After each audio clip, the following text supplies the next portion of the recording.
For the first time in more than 30 years, the most senior diplomats of the United States and Iran talked face-to-face. A short time ago, Secretary of State John Kerry and Foreign Minister Mohammad Javad Zarif, plus other foreign ministers, met to discuss Iran's nuclear program and international sanctions against the country. Iran's President Hassan Rouhani says he wants to reach an agreement in 3 to 6 months. And this morning at the UN, he called on Israel to join the Nuclear Non-Proliferation Treaty and on all nations to abandon nuclear arms. A peaceful and secure world remains a shared ideal for us all. The horrors of Hiroshima and Nagasaki deepened our resolve to prevent the occurrence of such unspeakable death and destruction. No nation should possess nuclear weapons. Since there are no right hands for these wrong weapons, the only absolute guarantee is their total elimination. Given the outreach, how should the U.S. proceed? We have 3 views now. Suzanne Maloney studies Iran and the Middle East at the Brookings Institution. Flint Leverett is a professor of international affairs at Penn State University. And Reuel Marc Gerecht is a senior fellow with the Foundation for Defense of Democracies. Welcome to the NewsHour, all 3. You know, we're here to talk about Iran, but let me just first begin with the news that there may be a deal that's been reached between the United States and Russia over getting Syria to give up control of its chemical weapons. Reuel Gerecht, if that's happened, does that have an effect on the Iran talks? No, I don't think so. I mean, I don't think it's likely that any deal is real in Syria unless there is an enforcement mechanism that, by definition, doesn't exist. The Russians wouldn't allow it. So I think the ongoing theater in Syria will have relatively little effect on the nuclear question with Iran. Suzanne Maloney, how do you see that? Well, I think it's appropriate to be skeptical about the short-term prospects of any breakthrough on Syria, but I think what we're seeing is a better cooperation between the United States and Russia, which can carry over, I think, in a constructive fashion to the Iran talks. And Flint Leverett, what about you? I think the reason we have this deal, we could have had it 2 weeks ago, but the United States kept insisting in a very unrealistic way that this resolution, when it comes, include reference to Chapter 7 and a kind of automatic authorization for the use of force if at some point the United States feels like Syria isn't complying. Russia wasn't going to agree to that. China wasn't going to agree to that. And, you know, it was really the United States in a position where you had an offer on the table for Syria to get rid of its chemical weapons, and the United States, because of this very hegemonic position that it took, demanding authorization for the use of force, was in a position of basically putting that deal at risk. And so you're saying once that was removed, the deal was at hand. All right. Well, so that's happening as a backdrop. We know the UN Security Council is meeting on that this evening, but we're also here primarily to talk about Iran, because you had, Suzanne Maloney, this unprecedented meeting at the UN today between John Kerry, the Secretary of State, the Iranian foreign minister. How serious do you believe the Iranians are about wanting a deal on their nuclear arsenal?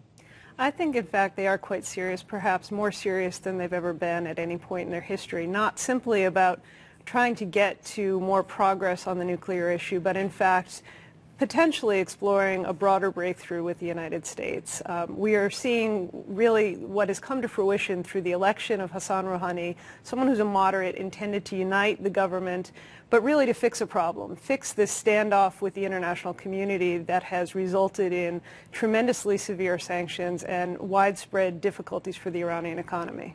Reuel Gerecht, how do you look upon this in terms of the Iranian point of view? Well, I think the Iranian regime is certainly dedicated to reducing sanctions pressure.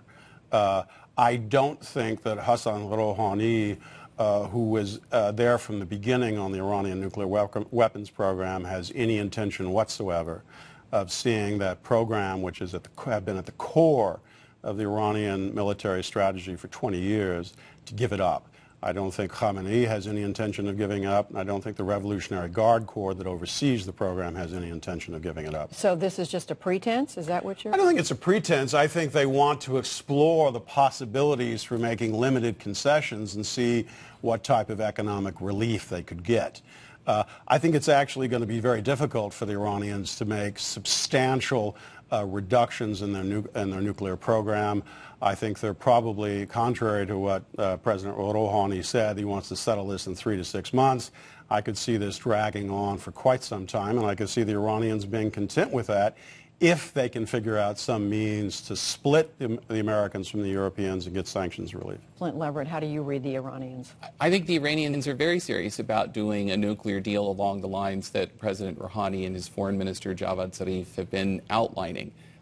Western, U.S. especially, acceptance of Iran's right to enrich uranium under international safeguards in exchange for greater transparency on Iran's nuclear activities. But Iran has been serious about doing a deal on that basis for years.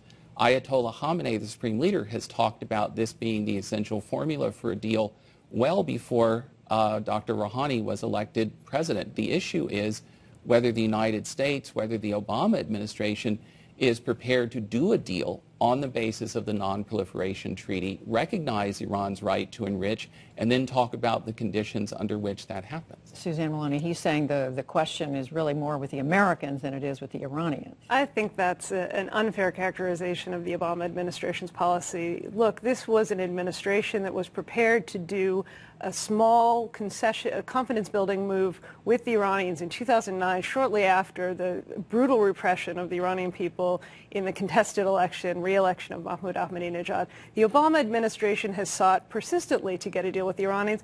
The difficulty has been that we simply in 2010, they accepted nothing of the it. kind. They accepted something, terms very different than what the administration had proposed. It was the amounts of, they were going to do exactly what Obama had spelled out in his letters to the Brazilian and Turkish leaders before they went to Tehran.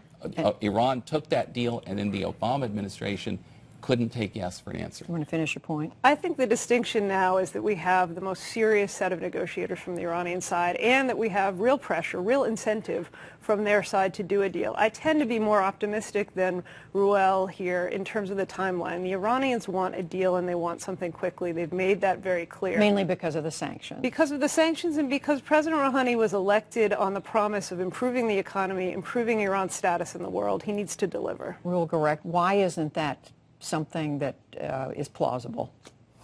I say again because I think the nuclear program, the nuclear weapons program has been at the very center of the revolutionary mission since the late 1980s. That everyone in the Iranian elite has agreed to that, the need for that program. I think you have broad consensus on that issue. And the sanctions have not had an effect. Oh, no, I think the sanctions have an effect, but I just mentioned something about recognizing this supposed right to enrichment that the Iranians keep talking about. If you recognize 3.5% enrichment, which is what we're talking about here, if there is not a drastic curtailment of the production of centrifuges, math will work against you. Eventually, the Iranians will have the capacity to do a very rapid breakout capacity to weapons-grade enrichment, and there'll be nothing you can do about it. Let me come back to you, Flint Leverett, on the point Reuel Gerecht has made now in several answers, that this is just part and parcel of what this Iranian regime is all about, and that is that they will have a nuclear program. A nuclear program is part and parcel of what they're about, but it's not a nuclear program that is designed to give them a fabricated weapon. They've made very, very clear at the highest levels that they do not want that. This is a political order born out of a revolution, one of whose fundamental goals was to give Iran an independent position vis-a-vis Western powers, especially the United States, after Iran had been ruled by essentially an American puppet for decades. The promise of this revolution was, we will not be puppets again. Having a nuclear program that the United States doesn't like, that Israel doesn't like, but is under the NPT, is part of the way that the Islamic Republic demonstrates its independence. Suzanne Maloney, how do you respond just quickly to what Reuel Gerecht, his point that this is something he doesn't see the regime giving up, and how do you measure going forward whether there's real progress or not? Well, I think the talks that have begun today and will continue in the future between the United States, the Iranians, and the international community will test exactly what we can get from this current array of the leadership. I think it's quite clear that we have been unable to achieve real constraints on the nuclear program up until this point.